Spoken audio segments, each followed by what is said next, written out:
there. How's it going? Maybe, just maybe, you're trying to figure out how to calculate Delaware payroll tax, like state tax in Delaware if you have employees in Delaware. Maybe you have a business in Delaware. Hopefully that's have how you have found this video. This is a payroll file in Excel that will make your life so easy that you'll wonder why you didn't find it sooner. And I'm going to talk about this payroll file and how you calculate Delaware income tax withholding for a couple reasons. One, because that's the state I'm on, going through all 50 states, even though all 50 states don't have state tax. But going through all the states going to build this file so that for 2021, this is a fully functioning 50 state crazy file where we have all kinds of information for everything. But today we're going to talk about not Arizona or Connecticut or New York, but Delaware. So what do you need to know for Delaware? Well, you could be filling out a Delaware W-4 and figure out what your filing status is, single or married filing separately rates is what Delaware is going to ask for. How many state allowances, that's what's on the Delaware W-4. When you fill out that information, you will have enough to be able to calculate Delaware state tax. Now, if you go and you check out, you know, how are you supposed to do this? They give you instructions about their rates and their rate tables and how to calculate it. And I can show you how the example in the file matches the example here.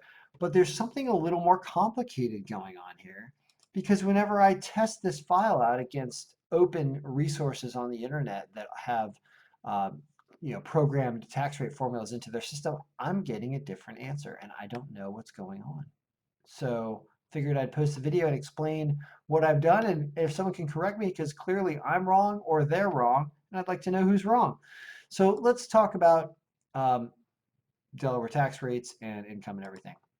We've got a sample paycheck for the situation. I believe he was originally from the New Jersey video and I left his name in there. The situation, let's say that he moved to Delaware. He got out of jail and went to Delaware and he had a paycheck, a bi-weekly paycheck, one that was every 2 weeks, and it was $2,800 of gross compensation. Would he have $113 of Delaware tax withheld from his check? How did we get there? Well, let's talk about that. So what you need to do when you're figuring out Delaware income tax is you need to annualize your wages first.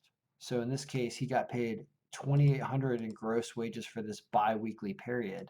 So to annualize that, you multiply it by 26 because there are 26 bi-weekly pay periods in a 52-week year. So it's this pay periods formula right here is actually the number 26. It's in a different sheet. So you're taking that $2,800 and multiplying it by 26, and then you're subtracting out your allowance amount for whether or not they're married or single or married filing separately. And those allowances are either $3,250 or $6,500, and they're located right here, the allowance amounts for Delaware. So as you do that, you get left with an annualized amount. What would this person make in a year after we took out their standard deduction? That's what you're getting here in this Delaware annualized column. So that's kind of your taxable wage base to have this formula apply to it. And this formula is just kind of like if your income was over $2,000, you don't have to pay anything on it. If your income was over $5,000, you need to pay 2.2% on that last $3,000 basically. The first 2,000 is not taxable, but the next 3,000 in that 5,000 would be taxable by 2.2%. And through that structure, I have that formula here. I've checked it over a couple times. I don't know if I wrote it in wrong, but it looks right. And when you do that, you then deduct out the exemptions, which are $122 each exemption or allowance, which is this number here. So in this case, it would be 220 that's coming out. It's 110 times that number. Comes out of this, and then you divide by the number of pay periods, and you're supposed to be done.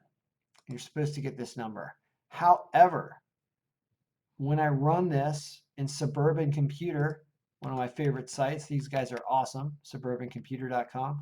If you can't see that up the top, they are a great resource for checking paychecks. Go support them if you can. They're good people. They have 120 and 74. They don't have what I have, 112. I can't figure out who's right and who's wrong. So somebody tell me.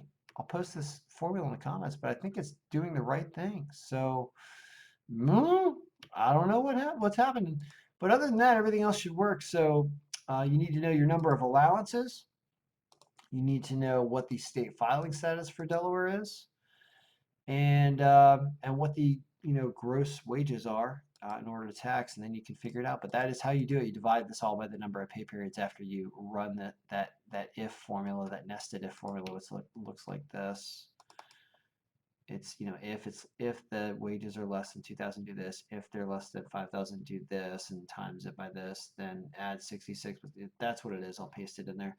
It's annoying to write, but once you write, you just paste it. It should work. So somebody's wrong. I'd like to know the answer. If you can help out, you're a saint.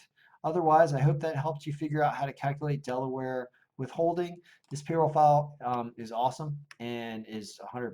And if you have a small business, this thing can be set to any parameters and really do anything you want. Record your payroll in this file. Has reports for everything for 941s and state reports. We would change that to Delaware when we were done, and it would work for Q1 probably. Right there it is. It would work. So yep, this is a very cool payroll file. If you're interested, go to kenbraverman.com. Otherwise, happy payrolling. Payroll should be easy. Make it so.